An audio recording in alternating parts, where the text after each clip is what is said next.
Welcome to The Wire. I'm Chris, and I have always been fascinated by this idea that if you total up all of the things that have ever happened to you in your life, all 10 million of them, all 10 billion of the things that have ever happened to you, down to the breakfast that you had this morning or the school that you went to when you were a kid, if you total up all of those things that happened to you, you can basically dial it down to maybe 3 or 6 or 7 of those things that were responsible for 95% of everything that happened in your life after that.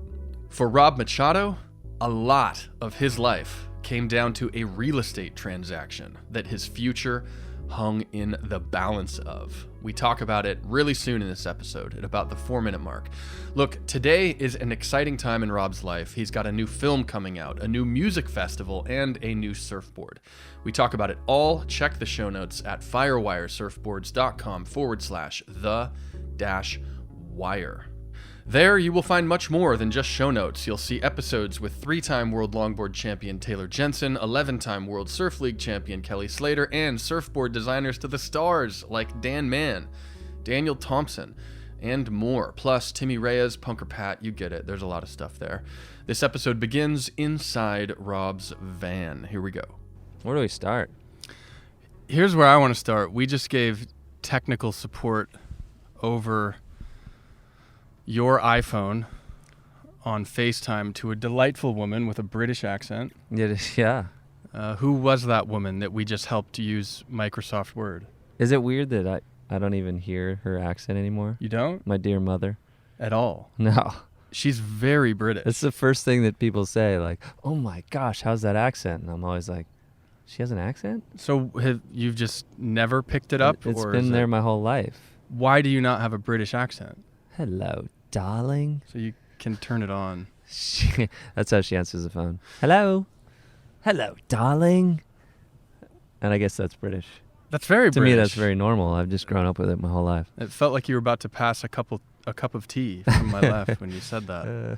So she's British. She was born in Britain. Yes, London. And she met your dad how? She met my dad in Australia. Both of them were traveling. And they were on a train and they started hanging out. They traveled around the world together and ended up deciding to live in Australia for 15 years. Before having you? I was at the end of that 15-year period. I was brought into this world. You got to think back then. That would have been. I was born in '73. They left there in '77, '76, '77. So it would have been the early '60s that they were deciding where to live. Let's say. So they were looking at California at that time, and it was kind of a weird time in the United States. Mm-hmm. And Australia was super magical. Northern beaches were just untouched, empty space everywhere. And the government, I think that was Vietnam War era. Mm-hmm. There was a lot of protesting going on in the United States, and there was just a lot happening here politically. So they chose to relocate in Australia. And is it true also it was either after Australia they were either going to raise you and your brother here or at a ski resort? This is very true. After coming back from Australia, moving back here in 76, 77, they discovered North County right here. But my dad was a ski instructor, worked in the ski patrol, very much of a mountaineer. Mm-hmm. And it was, where was it? Utah? So anyway, they were traveling around looking for places to live, where they're going to raise their kids. It was me and my brother. And they found a house in the mountains in, I think, Salt Lake City. I could be wrong. There's a lot of skiers in Salt Lake City. Well could have been. And they also found a house here in Cardiff by the Sea. So it was just, which are we going to buy? They put in 2 offers on both houses. Wait, you're telling me there's this much randomness involved, and then they accepted the offer here? The offer got accepted here, and they went, okay, we're going to live here. We're going to Cardiff. Your life was in the balance right there. Like totally. Your whole thing got determined because homeboy or homegirl in Utah didn't accept the offer to buy a house. Yep. And whoever here up the road from Swami's did accept an offer to buy the house. Exactly. Does that trip you out? I feel like the decisions your parents make, how they affect your life. So think about it. They bought a house literally a quarter of a mile up the road from Swami's, which I was able to walk to Swami's and grow up at a beach that was a world-class wave. Incredible level of talent of surfers, local guys, super stylish. And there's like my little zone called Dabbers down the beach where I learned how to pull into closeouts and get barreled and, do everything else as a kid. Whoa. And that was my playground. It became my playground. When's the last time you surfed there at Dabbers? Dabbers, it's been a minute. I would honestly don't know. I'm ready to revisit it though. We'll go have a session there. Any excuse to go surfing, I'll take it. We're sitting now in another little corner of the world that's been a big part of your life. We're here at Vanland, Seaside Reef. Vans everywhere. The van, the most recognizable van, is the creeper that we're sitting in, looking out here. How do we describe the ocean conditions that we're looking at right now? Flawless. It's just a little bit too small. A lot of really good wind, though, huh? Howling offshore. Beautiful Santa Ana conditions, not a cloud in the sky. Everybody's feeling good. Just the waves aren't quite there. There's little waves, but they're there. Worth going in the ocean. Always is. They're trying. The waves are trying to coax us into the ocean. It hasn't worked yet, though. Yeah. 2 very friendly strangers just came up and asked you to take photos right after your tech support session ended with your British mother. Yeah. And this is something that I think our listeners might be interested to know. If you go to the Sambazon, did I say that right? Sambazon, Sambazon, Acai place in Cardiff by the Sea, you actually have a bowl on the menu. It's called like a Machado something. But what people might not know is you never order that.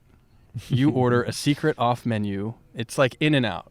Right. For anyone here in the United States, you know that In-N-Out Burger, our best fast food burger place, has a secret menu that they don't tell you about. But if your friends tell you about it, you know about it, and you order secret stuff. What are some of those secret items? Isn't there like a monster or something? Or like Animal Style, for Animal example, Style, that's right. Where they put sauce on everything. Or you say a 3x4 or a 4x4 or a 5x4. There's all these secret underground terms. Random slang. Right. Like you're driving through the drive-through at In-N-Out scoring, with secret random handshakes and things like this. And you get something at Sambazon that's not on the menu. I know. Do I need to come up with a secret underground name for it? So let's come up with it and tell us what it is and why you order this thing. Because, look, we're sitting here at Seaside. Random people show up here hoping to meet you. I'm sure that random people show up at Sambazon hoping to meet you. But if you're not there, they can at least order what you order. What is it? Well, it's interesting because the bowl that is on the menu I created over a decade ago. Right, and it stemmed from me making my acai at home before there was an acai cafe. I was just getting creative, and I was throwing chocolate powder in there and peanut butter, and making it with different kinds of milk. I was using rice milk or almond milk, and just like this full experimental phase of making acai different and morphing it. And so when they did open the cafe, they were like, "Well, you want a bowl?" I was like, yeah, I'd be honored. I'd be super honored. And this is what I make at home. Well, it's been a decade since I created that, and things have changed. So, my palate's expanded, and I've expanded my bowl to appeal to that. I've gotten, I sometimes refer to it as the kitchen sink. Because you just throw everything in it but the kitchen sink? It's everything that exists in their little array of toppings. Okay. I just it's a little bit of everything. Okay. There's a great song by a band called Dawes. Okay. Called A Little Bit of Everything. Dawes, Dawes or Dawes. Dawes, okay. Great song. So the kitchen sink, a little bit of everything. If someone walks in, if I walk in there without you and I ask for the kitchen sink, might they know what I'm referencing? You might have to refer to me personally. Okay. Say, Rob sent me in, and he told me that he wants his special bowl that he always gets. He said something about a kitchen sink. Okay. You might get a laugh. Okay. I'm vouching for it. It's amazing. We should get to the matter of business at hand, Rob. What is that? So there's really two things. One is this new film that you have coming out. And the other thing is this new board model that you have coming out. And we're in this fun little phase right now where imagery of this board and images of you surfing this board have kind of leaked out a little bit. And then images of this film have kind of leaked out a bit. And it's like a leak time. Right. There's a buzz building. And people have questions. My van leaks oil, too. The van leaks oil, and the internet leaks visuals and videos of the projects that you have going on. Does this thing really leak oil? Hey, let's say this. No, people might be intrigued by this. We just drove out of Seaside to another little beach, and when we were at that beach, we tried to drive back here, and it didn't start. Like, it just didn't start. And how often? I mean, I broke the radius. What, you drove it too far. I went too far. I went out of my radius. So if you drive a mere mile more south than Seaside, which is a mile south of your house, there was a full moment of protest, and it looked like it might work out. It was not looking good there for a second. So has this been towed yet? Yes. And when is the last time it was towed? It was towed a few months ago. I actually put it on Instagram. It was a sad day. I got a lot of sad responses. But it turned out to be nothing major. It was just like you're talking about it like a pet. A coil. It was nothing major. Nothing major. No major surgery. We recovered well, and we're back. Okay. Yeah. What are you gonna do? I mean, eventually this thing goes away. Does I know it? we've talked about this before on this podcast. Like, I've asked you, why don't you get a nicer van, a newer van, and you're like, yeah, maybe someday. But I mean, you also got new wheels on this car recently. I did. Didn't you? Yeah. Like, you're doing everything you can to keep it alive. But I mean, it can't last forever, can it? I know. It's inevitable. I imagine someday I'm just going to be driving home and it's going to catch on fire or something. And that'll be it. It's just going to, I had to get new tires because I came out one day and my spare tire. Wait, a fire truck's pulling up right now as if to just check on you. Yeah. Because this thing could combust at any time into a ball Wave of to the flames. boys. Yeah, guys. They just follow me around and because that's they know it's going to happen. Legit fire truck just came through the lot at Seaside and sort of had to look at us to make sure it was okay. If you were in the fire department, wouldn't you come down and check the Wazer? Maybe. Yeah. Or I'd check the roaming fire hazard that drives up and down on the 101. One of the two. So, but yeah, this thing's going to go away eventually. What are you going to do? It will. It'll be a sad day. Yeah. A sad yet happy day. I think maybe someday I'll just put it on blocks behind my house and I'll like Airbnb it or something. People can come and just hang out. How much you want to bet that would really work? It might. There's a great bed in it. Yeah. It sleeps. It's cozy. You could just Airbnb it and be like, here you go. It's a place to sleep. It's somewhat waterproof. And everything you could ever need is in here. 94 towels, blankets, wax, fins, everything. A collection of rocks from your son. Yeah, sticks and rocks. And So tell us, this new surfboard coming out. What is it called? What is the name of it? It's actually named after Taylor Steele's first surf movie he ever made. When did that come out? His high school project. Would have been in the late 80s. It was called Seaside and Beyond. Mm-hmm. Because we were looking for a name. It's the extension of the Seaside, and so why not?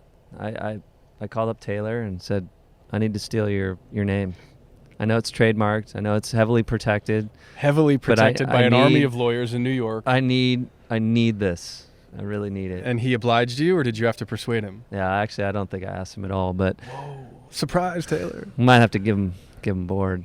And tell us a little bit about like those sessions that were recorded for Seaside and Beyond, because that was the first video you ever really made and worked on. It was. And you're how old and what year was that? And the reason it was called Seaside and Beyond was because Taylor shot the entire movie right here at Seaside. Right here. There is not one single wave in that movie that was shot anywhere else. What do you remember about those days and those sessions? Or like, did you feel like, I'm making a surf video, this is amazing? It was, you know what? It was really cool. Taylor would come down. There was a group of us, and we'd actually take turns filming each other.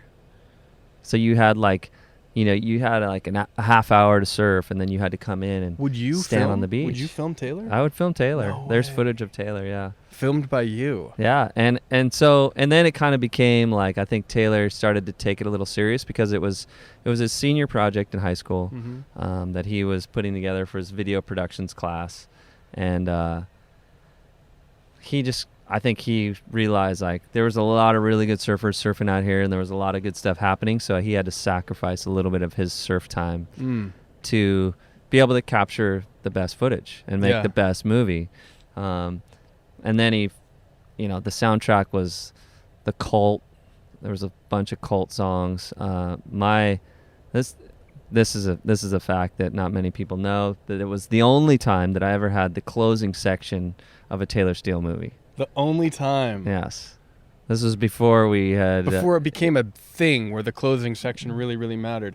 What do you mean? Wait, you saying it didn't matter then? No, It mattered. well, before people like me were in the know and it became a big media narrative, like who's going to get the closing section. This is before we knew about Kelly Slater. I mean, we knew about him, but he wasn't hanging out at Seaside at that time, so it was fine.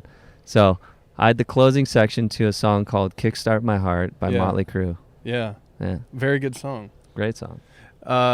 You've never run into any of those guys, have you? Because you just seem to run into music people all the time. The Crue? No. It'd be interesting, wouldn't it? No. I've met Tommy Lee's kids. Does that count? I guess it counts, yeah. That does count. That little joke you said, though, like, what? What do you mean closing part didn't matter back then? I mean, in my mind, I thought, he probably never even cared about all that buzz of getting a closing part in any of the bigger films that came later and later as Taylor Steele's career built. But people from back then claim that you're just as competitive as anyone. I know. Are they telling the truth? Are they not telling the truth? No, that's very truthful. You got to remember, like, you think about in the early 90s when I graduated from high school in 91, and you start looking at the world tour, it's like that was the only route. There was no other route to take. There wasn't a free surfer route. You couldn't just be a paid surfer. So innately you had to be competitive to try to make this your job. And sorry, my van's having some issues. Yeah, the roof is actually... It might blow off. Have you ever seen, like, tornadoes, how they rip the roofs off of homes? We kind of have that happening with the roof of this It might building. blow off. But, the only route to go was the competitive route. Yeah. And, to be seen, you had to do really well in the NSSAs and the WSAs and the YMCAs and the CSAs. There was a point, like, I surfed an amateur contest every single weekend of every month. So here's what drives my curiosity, though. On one hand, it's like you were doing these competitions to make a living, so you had to be competitive. But what people have told me is, no, you don't get it. Like, internally, like in his DNA, he is one of the most competitive people that I know. Like, people have said that. Is that true?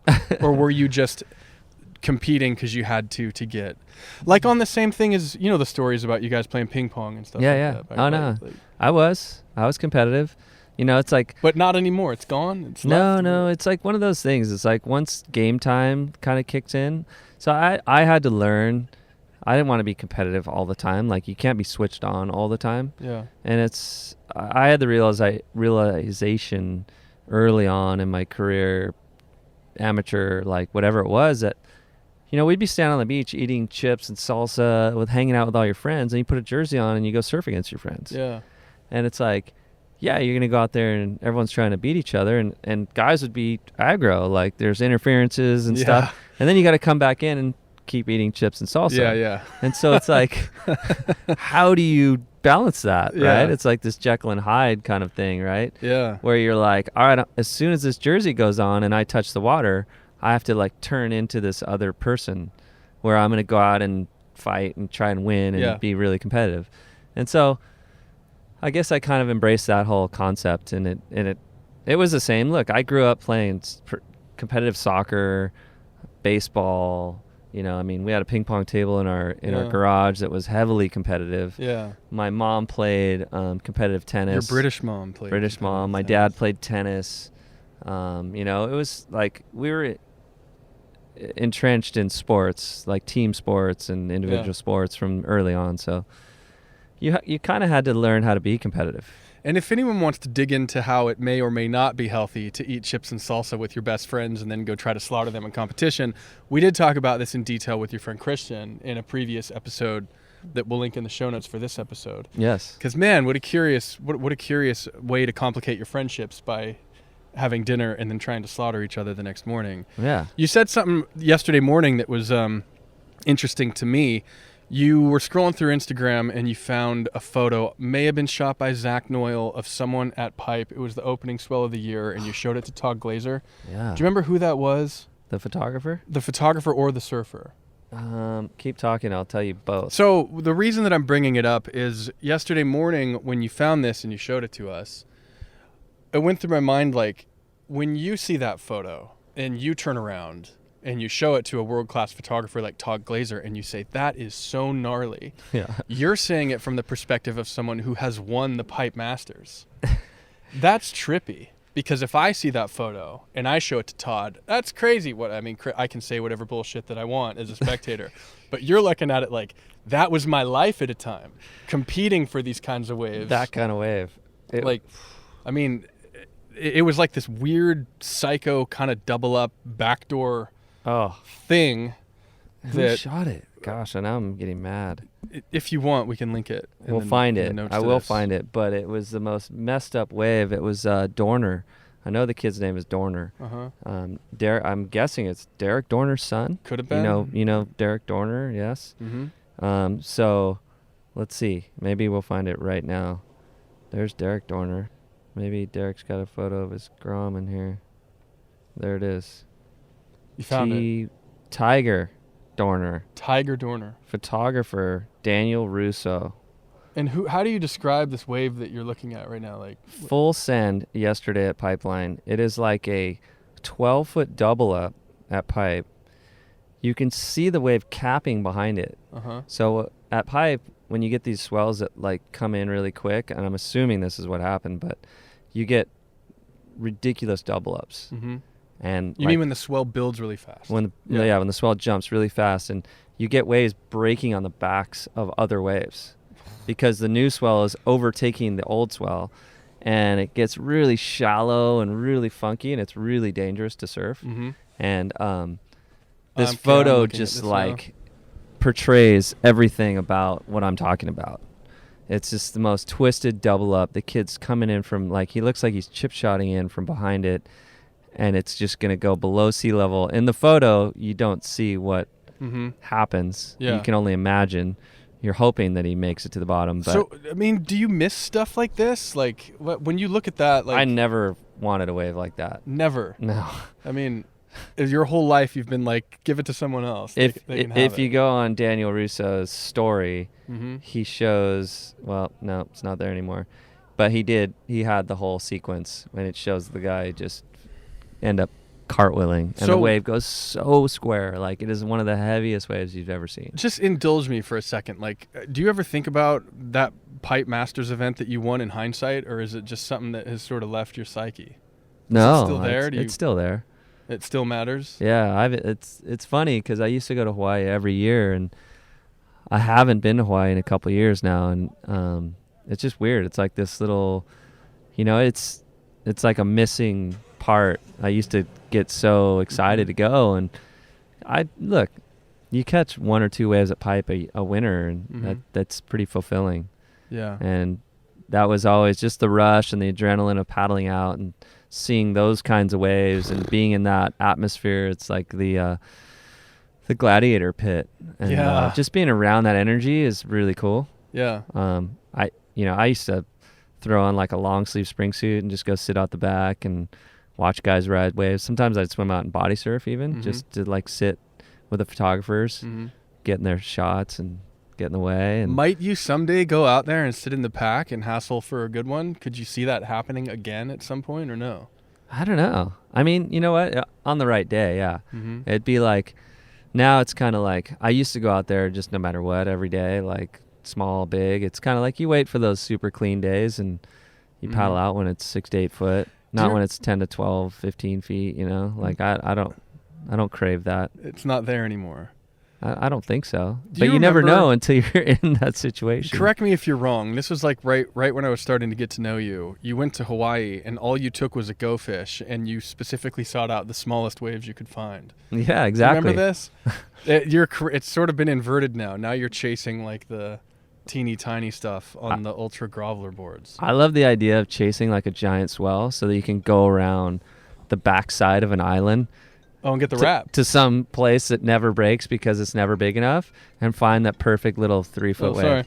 Oh, I had sorry. a phone call. That was my bad. Yeah, you're bad. That was not your British mother calling us for tech support. But you're out here. I was thinking about this the other day. I mean, you basically surf every day. I do. And you're out here every day. Like, I love it. every single ankle high, knee high, waist high, head high, kind of. Doesn't matter. If you've got the right surfboards in your car and you have the will and you have the time, it's like, just go out. So we had back when the Seaside launched in Helium, we were all really, really excited. And that's around the time where you made the first Seaside and Beyond. And you were surfing that thing so much, I actually got a little bit like, like I hope he's not, because you know how it goes. With you guys, professional surfers, surfboard designers, etc. You make a board, you love it, but then you can really quickly, wait, but now that's the best board ever. And Yeah. I went through this thing where I was like, oh no, the Helium Seaside just launched. And now he's driving around with this mid-length in his van, and he's surfing it every single morning. I hope he doesn't move away from the Helium Seaside like that fast. He lost it. He But, lost his mind. But you were surfing that board so much back then. You're still surfing it now. Like, what are you feeling on a Seaside and Beyond that drives you nuts and made you go bonkers back a year ago? Because remember, like, this is a mid-length. It's a mid-length. Is it? It's a mid-length. Is Is it not? I mean, tell me what I'm missing, because that's what I was going through is, I mean, you do these tomahawk chop things that look really cool. You surf really, really well out there. And now all of a sudden, and then a mid-length was coming out every day. Like, what were you feeling on that thing? We'll link a video in the show notes for this where you can see you surfing the Seaside and Beyond and the Seaside. Yeah. And it's just, the Seaside footage is like, I mean, you're ripping, and then you're on a mid-length. Like, what were you feeling on the mid-length that made you go so bonkers for it? Well, it kind of goes back to what I was just talking about, is having the right quiver in your car.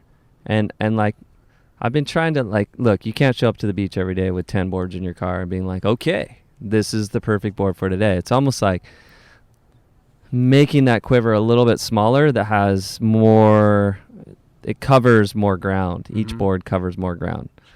So, you know, it's like, hey, the waves aren't good every day. It's like, and look, let's be honest, we don't feel the same every day. Ooh. Like, how'd you wake up today compared to yesterday? Ooh, I felt great today. You got a haircut. You felt lighter? I feel lighter, yeah. See? Yesterday I was slow. Right? You're right.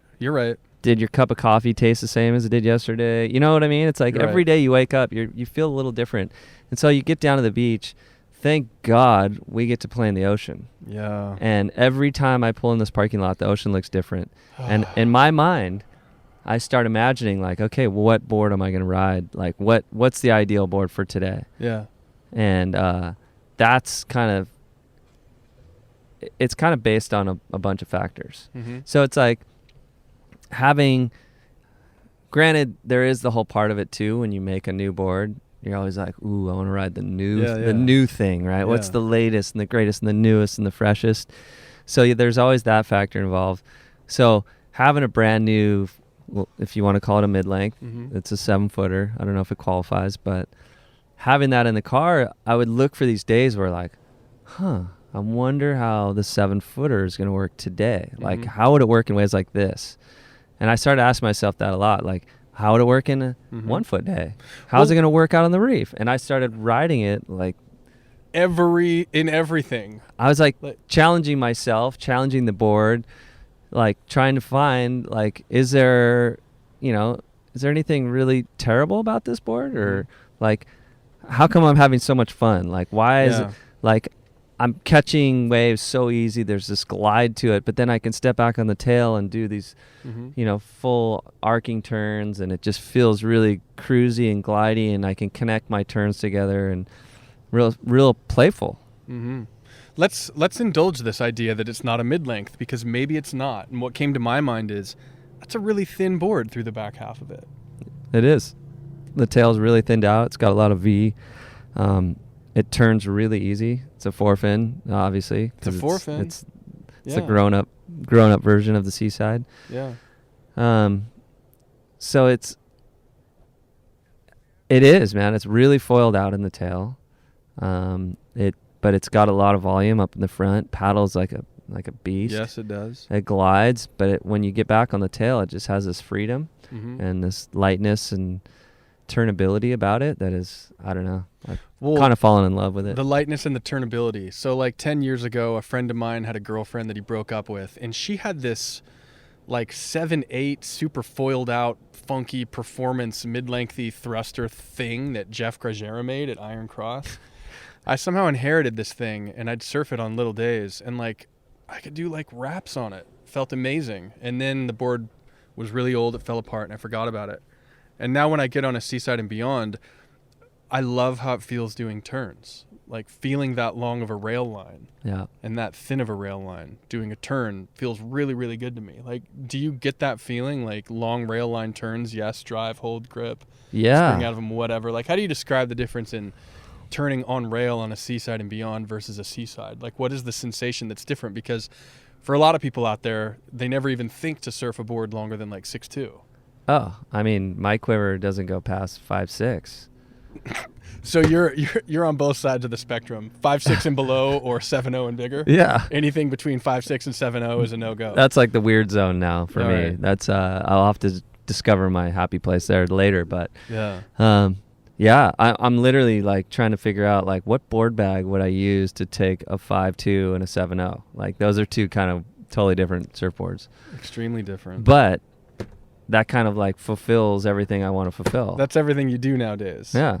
But so I took my 7.0 to Indo, and I rode it a bunch of times in a bunch of different waves and just had a blast. And then the biggest surf I got was in Bali. I paddled out of Ulus, out at the Balmy. And I don't know how big it was, 8 feet or something, but it was kind of like putting it to that test, paddling into some really racy down the line, 10, 12-foot faces probably. Whoa. And just seeing like how it reacts and like, how that rail line was going to hold and, the width and everything about it, like paddled into waves great. Like, and I had the best time. Like I had so much fun. You're backing something that a friend of mine, Tristan Soloway, has said. He lives in La Jolla. He loves the Midas. He's been riding that for a long time. And he's been yelling at me trying to get a Seaside and Beyond because he claims there's all these big days in the winter down there where that's like the perfect shape as like a step up. We'll give it to him. He'll figure it out. Yeah. He'll figure it out. But I remember one day we had a meeting at Firewire and we were kind of like, yeah, it'd be cool if the Seaside and Beyond came out in TimberTech. And then I called you and you're like, no, LFT. This is an LFT shape. Yeah. Do you remember why? Like, why did LFT seem like the best tech choice for that? Why? Who keeps calling you? Gotta shut this Why are you thing so off, famous? man. Turn it off. There. Airplane mode. We just hit it. But you were like, yeah, LFT. Like it's. This thing. This is a shape that's LFT for sure. Like what went through your head that just made you think that LFT was it? For I'd been riding them. I'd been hand making them out of epoxy, and they'd been really light, and I just loved the responsiveness that I was getting out of it. And the float and the glide and everything. And that's why like when people look at epoxy and there's that common perception of like, oh, they're too corky and buoyant. And it's like, well, I feel like there's ways to design around that theory, right? Yes, they are corky and buoyant, but it's like, that's why when you look at the back half of that board, the tail's really thin and knifey and pulled in. It has a lot of V. It enables the board to really like sink into the water and turn. So you're shaping and designing with materials in mind. That's my theory. Yeah, my little theory is that TimberTech's better at sort of generating inertia turn after turn after turn, whereas LFT is more like an immediate response spring kind of a sensation. Yeah. Me. Well, we got to hit this last thing before we close out here. There's these videos and photos and things trickling out now where it's dark, there's lights, there's some glow-in-the-dark stuff. You're wearing like a suit that's glowing, your board is glowing, there's snow, there's skiers, there's snow, but there's like crazy things trickling around the internet right now. What is this that we're looking at? What are we seeing? This is a movie project, Fire on the Mountain. Fire on the Mountain. I was looped in by a good friend of mine, Chris Ben Shetler. He invited me to come up to Mammoth to be a part of the shoot, to ride along with them. It was Chris, Ben Shetler, Danny Davis, Kimmy Fasani, Michelle Parker, Jeremy Jones. So you're lurking on professional snowboarders. And myself. Yeah, and then there you are. And we were basically showing up on the mountain at about 7 p.m. when it was dark, and we were staying out there on the backside of Mammoth, the Hemlocks, until 3 in the morning. Sometimes those guys did a couple nights where they were there till the sun came up. So it wasn't warm. Wasn't warm, and it was dark, and we were riding a pretty intense part of the mountain from my perspective. I'm not a professional snowboarder by any means. I was there to just cheerlead and get those guys psyched, but it was amazing to watch those guys do their thing in that environment. And they had built some kickers and they were flying off stuff and doing flips, and there were lights on them, or was it? They had lit up suits. So rewind a second. The project is called Fire on the Mountain. It's a collaboration with the Grateful Dead. So the whole soundtrack is going to be provided by the Grateful Dead. That's a freebie. Wow. So what a deal. In honor of that, they had black suits with skeleton LEDs, like LEDs dressed them up as like skeleton suits. Yeah. And they have lit the mountain now, and in all these different color spectrums, like the whole spectrum. Like reds and blues. Reds and blues and yellows, and and they're flying through the air, all lit up, glowing through these colors, and it's just like mind-bending. So you're there snowboarding, and does it occur to you like we should do a surf version of this too, or did they decide that? How'd this come up? So after the fact, there was talks about, we want to go down to Mexico maybe and do a little camping trip, and maybe try and shoot some surfing with, probably like mid-lengthing or longboarding, like at a mellow point or something where we could light it up. And I was like, nah, let's do something different. Let's try to let's go to the pool. Like if we did it in a pool, we could have a controlled environment. You could get some really cool stuff. Yeah. I'll build boards with LEDs in my boards. I'll build suits with LEDs on my suit and the whole program. And let's go. Let's just do it. If we're going to do it, let's do it right. Yeah. And maybe talk a little bit. Did you have to figure out how to put LED lighting systems into surfboards? I mean, no one does that. Yes, so I did. You had to become like a mad scientist. I did. Luckily, we had there was a gentleman who was part of this whole project. He was part of the Mammoth crew, and his name is Shane, and he's a magician when it comes to all this stuff. So he built it in his mind and like handed it off to us before he went on this big trip, and then we had to kind of decipher what his brain had put together and like build these into surfboards. Yeah. It meant routing out just these big channels in the bottom and the deck to create a place to drop these lights in, and then epoxy them in and run wires through into a port that held a battery. There was a lot going on. When people see this film, I want them to be aware that when you went and started building these boards, it was like new territory. I remember you called me one day and you're like, I need boards. And I was like, why? And you're like, because I need to figure out how to build a lighting system inside of. So I remember vividly, and Ronnie came over, I gave him 5 or 6 boards for him to start figuring out how to shove lighting systems into. Yeah. So congrats on figuring that out, first of all. And how did you make the skeleton suit waterproof so that you could surf in it? That was challenging. Did you think I could be electrocuted or anything? Well, that was in hopes of not being electrocuted was the point. But we again, my good friend Shane, he worked with the guys at Hurley. He built a suit himself out of one of his wetsuits, gave it to the guys at Hurley, and he found this LED strips that were wrapped in silicone that you could, we basically zip tied them to the wetsuit, and then they would go to a battery pack that had to be in these little waterproof pouches that you would wear. It's like a fanny pack almost. So it wasn't easy. It wasn't comfortable by any means. None of this was. It doesn't look like it would have been, but you seem like you're moving freely and surfing fine. Imagine like these hard silicone, they're probably like a 1/2 inch thick LED strips, like in the shape of a skeleton all over my body, on my chest, and they're all zip tied. Man. So you're poking him through the wetsuit, destroying the wetsuit inevitably, to keep these things attached. It couldn't be glued because then it's kind of like too tight. Like they need like flexibility to move and bend and with you, because you're it's a tight fitting garment. You know, it's like it's a wetsuit. yeah. Right? Yeah. Like it's just like a wetsuit except it has lights on it. With like snow gear, it's like a loose fitting garment. You can just attach stuff to it, and it's fine. So did those guys have sympathy for how much more difficult your job was compared They did. to theirs? Yeah, they did. If you go through Chris Ben Shetler's, I think his Instagram, he talks about it, because he came to Indo. We ended up going to Indo to shoot this. Yeah. And he came to Indo. We scratched the pool idea. It just didn't happen for whatever reasons.